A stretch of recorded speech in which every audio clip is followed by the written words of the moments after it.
How about Ruby?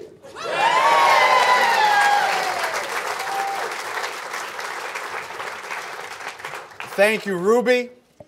Thank you, Congressman Foster. Thank you all for being here. Today is a very special day, made possible by my greatest inspiration, my parents.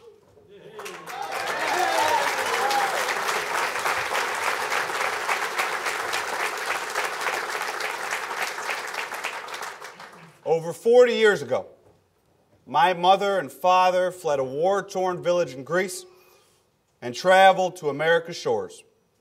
It's the same trek made by millions of others before them. When they arrived, they had nothing.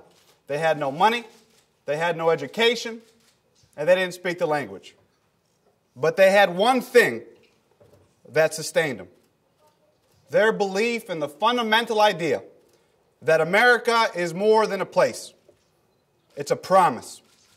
And that if you're willing to work hard and sacrifice, anything is possible. And work hard they did, as so many others have. My father started out selling pickles, while my mother sold sewing machines at Sears. Together, they raised 3 boys. They started a small business, a community bank, that has helped thousands of others fulfill the promise of America. Their story is a testament not only to their hard work and determination, but to the power of that promise. It doesn't matter where you live, whether you are young or old, rich or poor, black, white, or brown. Whether your story begins in a small Greek village, a Williamson County farm, or on the streets of Chicago, we all share a belief in the promise of America, and that is a promise worth fighting for.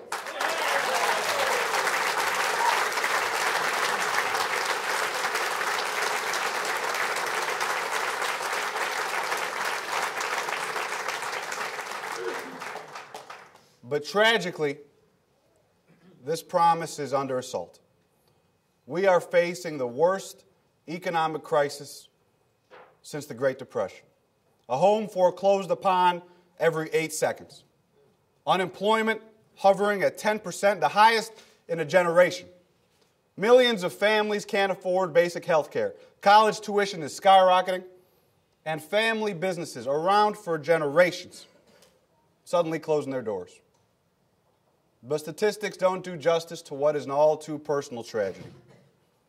In traveling this great state, I have seen Illinoisans struggling as the promise of America seems to be slipping away. We have all seen it. We all know it.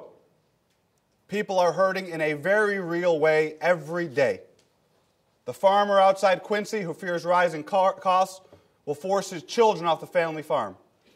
The young student desperate to lift herself out of the drugs and violence of her Englewood neighborhood, but unable to secure loans for school.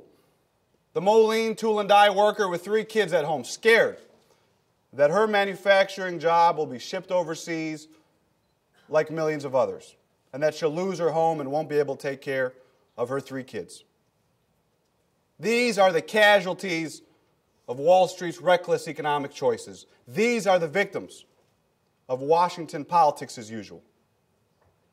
Over the last decade, those who controlled Washington systematically undermined the economic engine of the American middle class.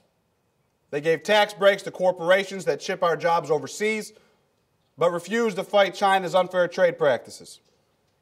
They gave massive bailouts to the biggest banks in the country, but refused to raise the minimum wage.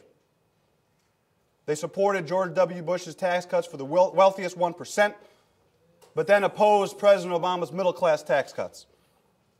They passed laws that made risky loans and reckless, self-destructive borrowing a way of life, and then refused to help families avoid foreclosure.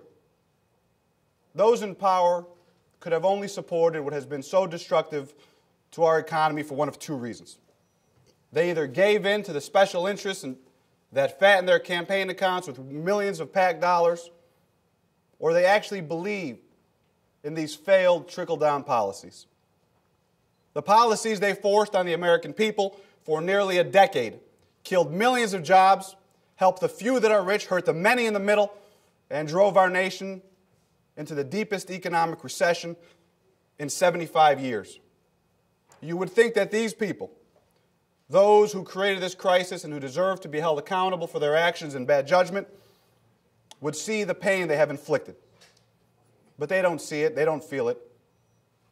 Amazingly, those same people that steered our nation so far off track refuse to let their parade of failures dissuade them.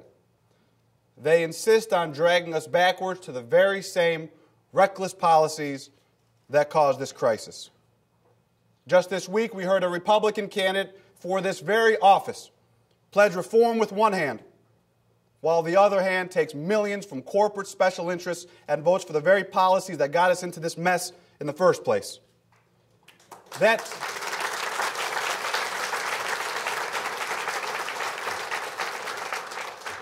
not independence.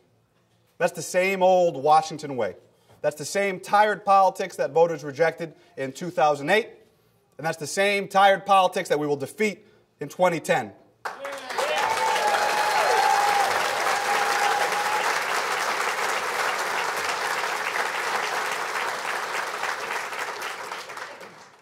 A few years ago, Barack Obama inspired me to run for public office with the simple belief that it was possible for good people to build a state and a nation where everyone, not just the privileged few, had a very real chance to succeed.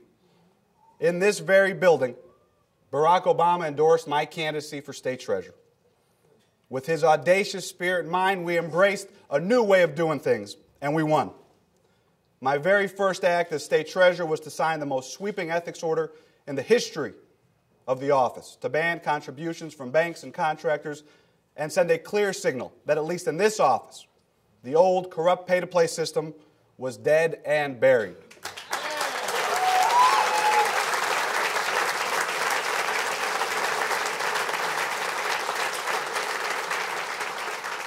And because the only way to change the old politics in Washington is to shut down the same old money game, I am the first candidate for the U.S. Senate in Illinois history to refuse contributions from corporate PACs and federal lobbyists. That's not talk.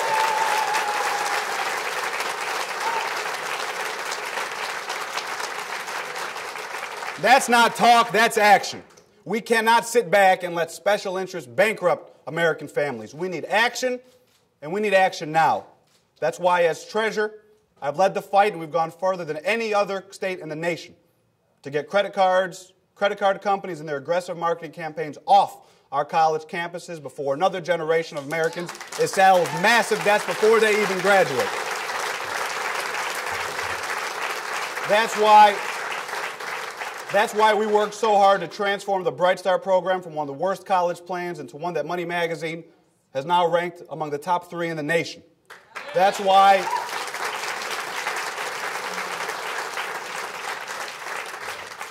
why we've initiated programs that allow people to stay in their homes, keep their businesses running, and incentivize Illinoisans to be more energy efficient. And that's why we stood up for workers, like these heroic men and women from Heartmarks who are standing with us here today.